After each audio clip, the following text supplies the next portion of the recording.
What's happening, guys? This is Bharat Nagpal for iGyaan.in, and today we're going to be reviewing the new Micromax Canvas Night. This phone has let us feel that we can expect premium products from companies like Micromax, but it has also let us down in a major way. So we're going to be talking about why we feel that this is a great product overall, but also why it sort of completely fails in what it's trying to do. So let's begin. To start off with build quality, this is one of the premium looking handsets available in the market today. It's got a sort of mix of glass and metal. So you have metal on the sides and you have glass over at the front as well as the back of the device, which is absolutely brilliant. The company sort of managed to take the looks of the iPhone 4S, 4 series and sort of merged it into a device that looks like this. The one thing that you should already be aware of if you're not is the fact that Micromax still does not design their own phones, and they pick out phones from OEMs and they brand them with their own logo and make them available in the Indian market. What they've done with the design this time around is good. What the logo at the back is subtle and it looks nicer than what we've seen in the past, so definitely an improvement in terms of design and branding strategies from Micromax. The build quality is also superb. The phone has taken a lot of falls in our tests and has managed to come out unscathed, no scratching, no damage to the bezel whatsoever. So excellent in terms of build quality and design.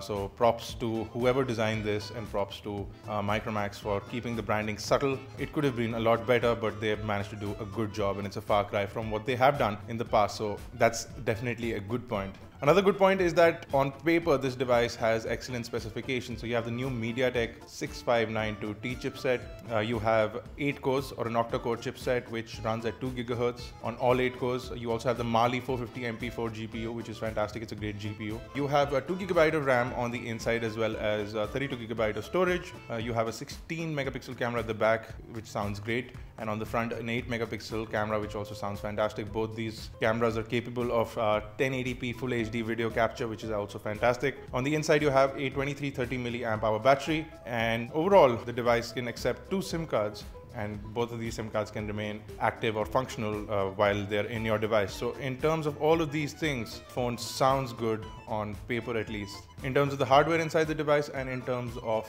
the design and build quality, Micromax seems to have done a fantastic job, like I said. So what we have is a completely black version of the Micromax Canvas Night. It will be available in a black and gold as well as a white and gold version, which sounds good and looks good on the images at least. So if you're a gold fan after this whole iPhone 5S Gold Edition was launched, then you can wait for this variant. So let's go into performance. So the device comes with Android 4.2.2 out of the box, and little customization has been done by Micromax. Again, because they buy handsets, I don't know how much control they have over their software manufacturer. They do have a software development team, but if they are not manufacturing their own UI, I feel that they're still many steps behind most of the market, while as a sort of big company in India, they should be doing their own software. So I feel that a custom user interface from Micromax will do wonders. The current interface does have a little bit of customization. The icons are changed and a little bit of the UI is changed, but it's essentially stock Android, so you don't get a great experience with the operating system. You get mostly vanilla Android with a little bit of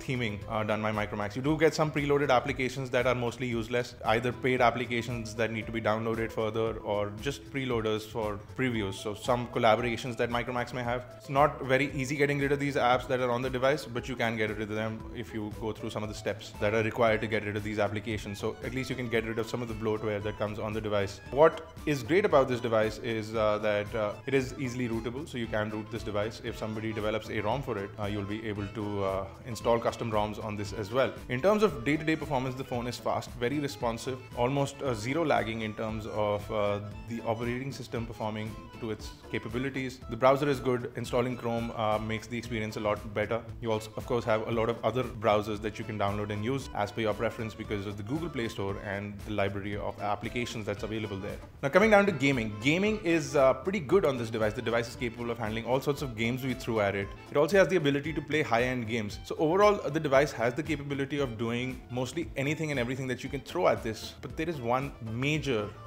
underlying problem that will basically destroy all positives to this device. This device heats up. This device becomes so hot, in fact, that you can't even hold it in your hand. You can't put it in your pocket. If you're playing a game, this device will become unmanageably hot and you will eventually need to get rid of it from your hands or from your vicinity, because this is like a pocket heater or a pocket blowtorch, because it becomes so hot, it's actually insane that a product like this exists.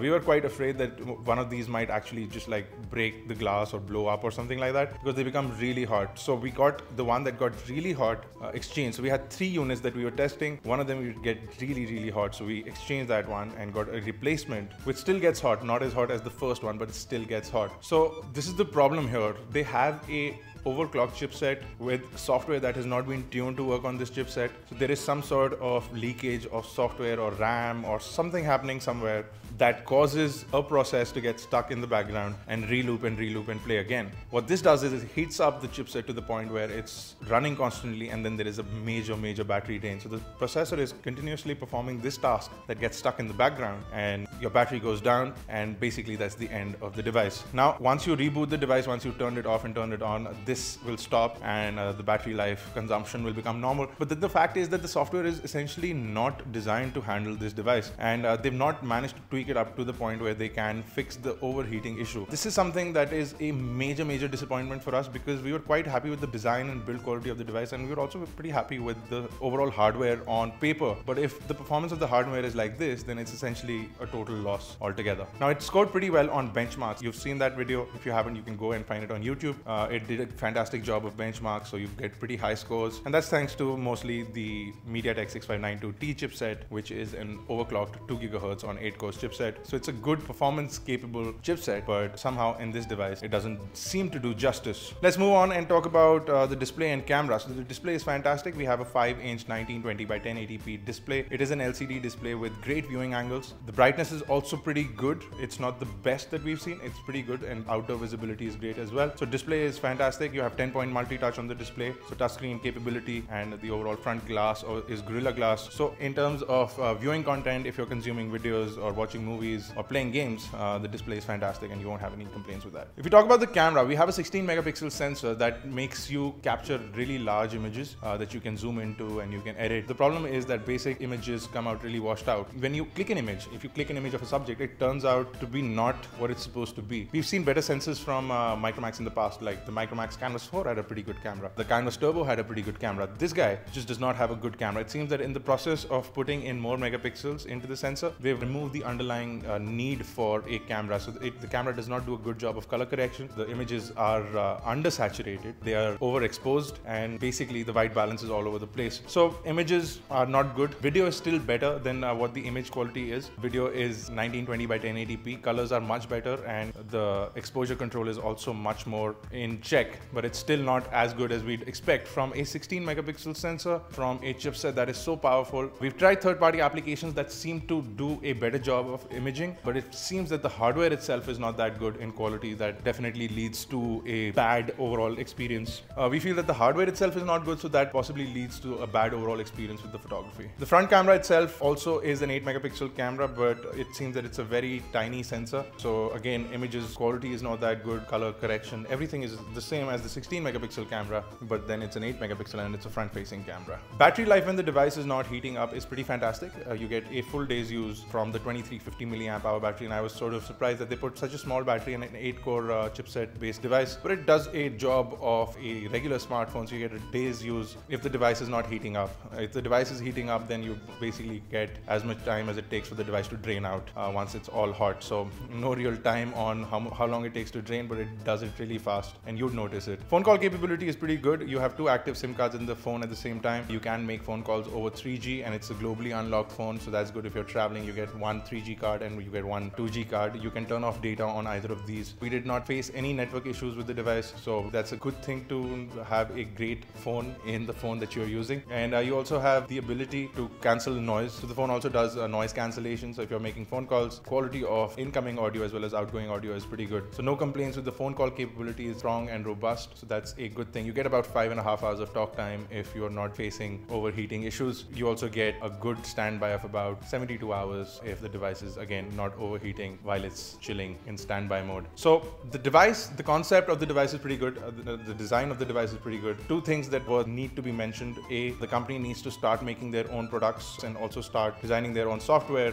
B, they need to start checking thoroughly whatever products they bring into the market before they give it to the consumer. So if in a rush situation information overheating handsets are sent to the consumer, it essentially means that there is a huge safety risk. This device heats up so much that I feel that it's a safety risk. So people should really be careful. If your device is heating up, you should take it in for a replacement, definitely, because it is a huge security and safety risk. The company has managed to improve. It's a mature design, it's a mature move forward, but it's also an immature move forward because with the kind of quality that they've brought in terms of aesthetics, the inbox accessories look good, the device looks good, the hardware sounds good. The finesse or the finish or the feel of the device sort of dies when you have a device that heats up, and if you want to spend 20,000 rupees, there are lots of other brands that are available in the market. So you have lots of options, so why would you choose this device? I feel that this time around, guys, give this pocket heat device, warmer, thingamajig, blowtorch a pass, because I feel that you shouldn't waste your money on something that is not stable and will give you issues. Now, a lot of people who are using this device will feel that I'm putting this device down or doing this because I have some personal vendetta against the company. But the fact is that the device is not good.